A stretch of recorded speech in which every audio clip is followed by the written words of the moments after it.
it all started for me like when I was 11 years old. It started in church for me. I've always been a church boy. Like I go to church like every Sunday, weekdays. Bad guy. Yeah, bad guy still. So then, I just didn't like the choir. I never wanted to be a part of the choir because number one, my voice was too loud. So like I had issues. Like I whenever I sing with an high pitch. So like it was too loud. And then I liked rap, so I just didn't want to do the old church thing, as in you sing like regular choir guy and everything. So I just called like a couple of my friends then in church, like 3 of us. Say you guys should come together, man. Let's like come together and form a group called Glorious Five. That was like a long time ago. So we started it then. We dropped an album in church. Then that was when I made my first thousands. I made like 10,000 naira off that thing, and that was big money for me. Big money.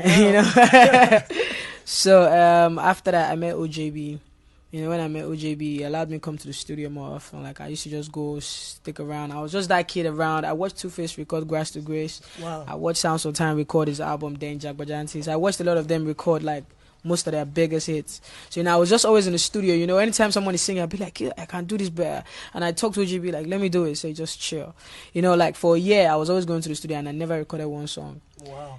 Then after that time, then he gave me an opportunity to record one song. Then he gave me the reason why he didn't allow me to record.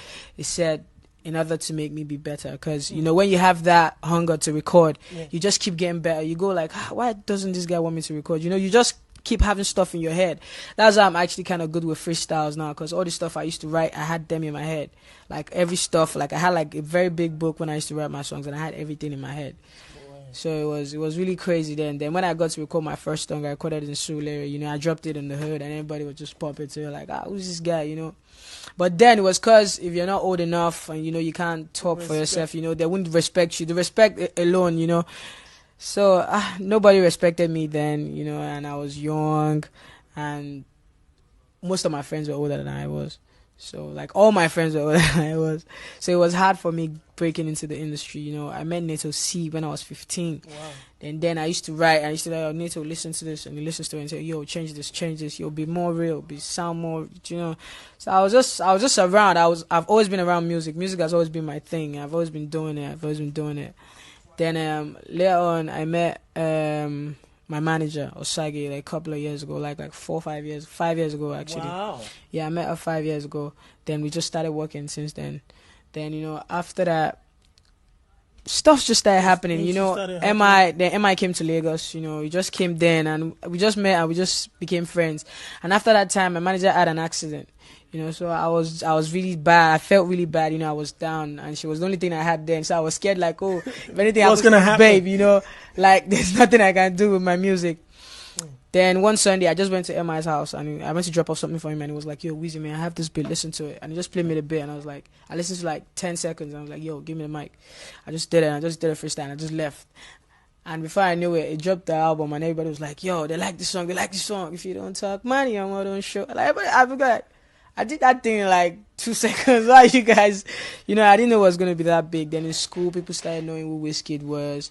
And, attention just started coming to me and stuff. So I started doing my thing, man. Thing is, I never stop recording. I never stop working because I never get comfortable. Wow. Now, the thing about you working freestyles and stuff, holla at your boy. I saw like I said, I saw the song on YouTube. It only had your picture on it. And all of a sudden, the views started to fly. Facebook went crazy. UK, everywhere went crazy. Everybody was like, who's this young kid? It sounded a little bit American, and someone said it's Nigerian, it's African. We were proud. I'm still proud right here.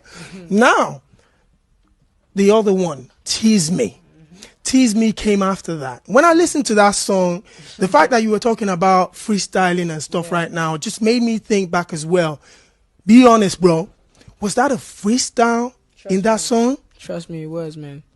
Like I wouldn't lie about me doing the song that is a freestyle. Like people being every time I'm in the studio, like I have loads of friends with me. Like even when I did Don Do, like I just had my friends, and my friend was just like chilling with my guy. It was not like I can't write that. Trust me, I can't. If I sit down to write a song, it's definitely going to be better than Tease Me.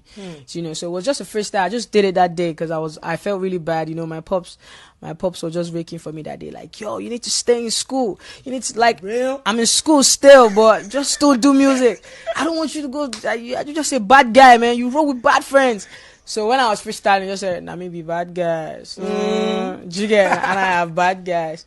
So, people just thought I was saying, I be really bad. I'm not a bad guy, really, but I'm a bad guy still. But a very good bad guy. I'm a very good bad guy.